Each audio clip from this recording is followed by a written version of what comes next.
ज्योती महादेव मोराळे, माझ्या पतीने 1 जून रोजी आत्महत्या केली. आणि आज मला पेपरला पाहिलं मी, मकरंद सर आणि नानाजी इथे यायले म्हणून मी आले. आज माझ्यावर जी वेळ आली ती देव करू कोणावर येऊ नये. क्रांतीवीर मी नानाचा पिक्चर पाहिलेला, त्यात नाना एका मुलाला सांगतात, ते एक मुलगा आई वाचवा, आईला जेव्हा काही गुंड मारते, तिची एक महिला तिच्या अन्याय करत असते, तिला जबरदस्ती करत असते, एक मुलगा येतो नाना वाचतो, मामा माझ्या आईला वाचवा. आज मी पण एक आई आहे, मला 2 मुलं आणि 1 मुलगी आहे. समाजात इतके जे होतं ते होतच त्या कुटुंबासोबत, पण समाजाचं की त्या बाईला हिंमत काही देणारे असते, 10 जण खेचणारे असते. विनंती करते त्या समाजाला, आज खेचू नका, तिला हिंमत द्या उभा राहण्याची.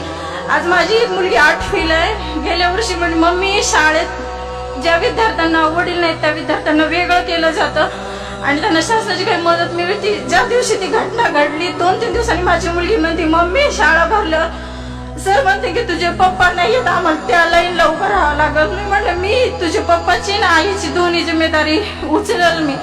आज तर हे सर आम्हाला आर्थिक मदत तर करणार आहेत, पण सर म्हणाले, नाना पाटेकरजी म्हणाले होते की त्या पिक्चर मध्ये, आज मी तुझ्या आईला वाचवील तर उद्या काय होईल, तिला स्वतःच उभा राहावं लागल. काय तुम्ही सगळे स्वतः उभा राहायला, एका आईला एका बहिणीला मदत करा, प्लीज मदत करा, खिचू नका, उभा करायला हिंमत द्या. आज आर्थिक मदत तर करा ना. आज आजचा दिवस ढकलून आम्ही उद्या काय करायचं, उद्यासाठी आम्हाला काम द्या, आम्हाला काम करण्याची हिंमत आहे ना. आमच्या हिमतीनं आम्ही आमची मुलं जगावे. आज काय वेळ येते जेव्हा नवरा नसतो, तेव्हा प्रत्येक नजर वेगळी जाते बाईकडे बघण्याची. पण बदलू नका, ती एक आई आहे, एक बहीण आहे, तिला हिंमत द्या उभा राहण्याची. मी विनंती करते सगळ्यांना की तिला खिचू नका, उभं करण्याची मदत करा, फक्त उभं करण्याची मदत करा. यापुढे मी काय करू शकत नाही.